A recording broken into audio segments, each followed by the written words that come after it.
Now, the video of a Phoenix teacher and principal allegedly kicking a 2-year-old learner has caused outrage. The toddler suffered a broken nose and mouth. Community members are now calling for the removal of the principal.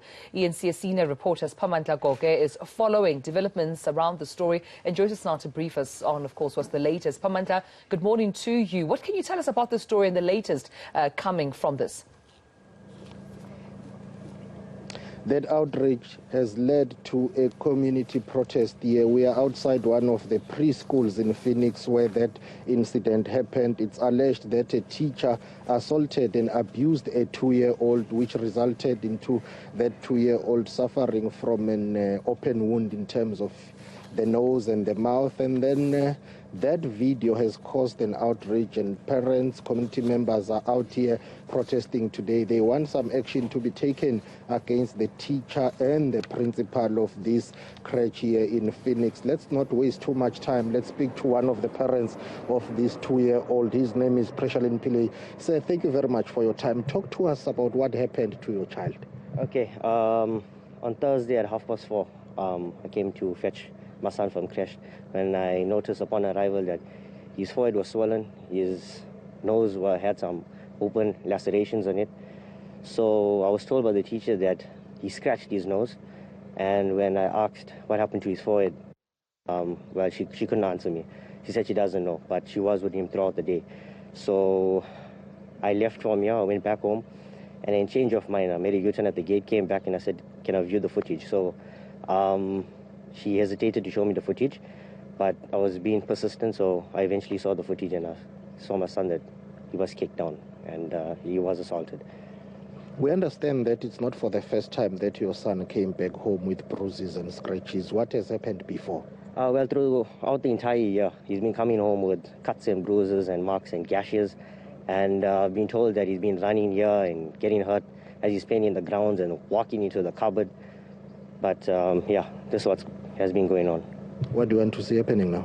Well, I want the teacher suspended with immediate effect, and we want a full report on the principal and the teacher, and we want to know what steps and measures are put in place to deal with something like this, because up to date I haven't gotten proper reasoning, and I don't know what's happening from here. Nobody got back to me. Have you opened a case? I have opened up a case. Yeah, there's a case that's ongoing, and investigation that's also ongoing. But what is the principal saying when you engage with him? Well, the principal came to the hospital on Thursday to see the medical reports and to deal with the wounds, and I haven't heard from the principal since then. How is your son as we speak? Where is he? Right now he's at home with his granny. Well, he's just crying from headaches, holding his head, and yeah, well, it's just that. Would you be bringing him back here? No, I will not bring him back here. No, definitely not. Okay, so thank you very much. And that is Mr. Pillay. He's the parent. But let's speak to one of the community leaders here, Jonathan. Jonathan, you are one of the people who are protesting here. We have heard from a parent, Mr. Pillay. But as the community members, how are you feeling about this incident? Thank you, Siphamandla. Good morning to your viewers as well. This incident is outrageous, to say the least. What is most disturbing is that this is not an isolated incident where this child is concerned, but there are reports now emerging that there are other children who have been at this creche who have also had the same fate meted out to them. And I think that it is disturbing that in an institution like this, which is a private institution, we have these type of incidences where children who are entrusted to the care of people who are supposed to take care of their well-being now react in these sort of ways. And as a community, we are completely outraged. We want this matter to be dealt with severely. We want the Department of Education to also step in. We want to find out if the educators who are here are actually registered with the South African Council of Educators.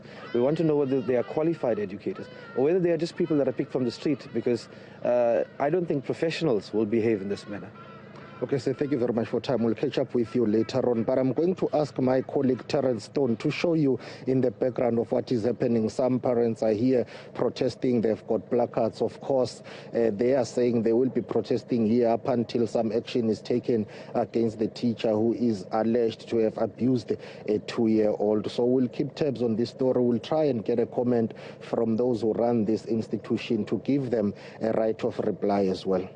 All right. Well, we'll leave it there. Siphamandla Goge. Quite a devastating story, of course, and the victim here being a 2-year-old toddler. We'll be sure to come back to you should those developments do occur.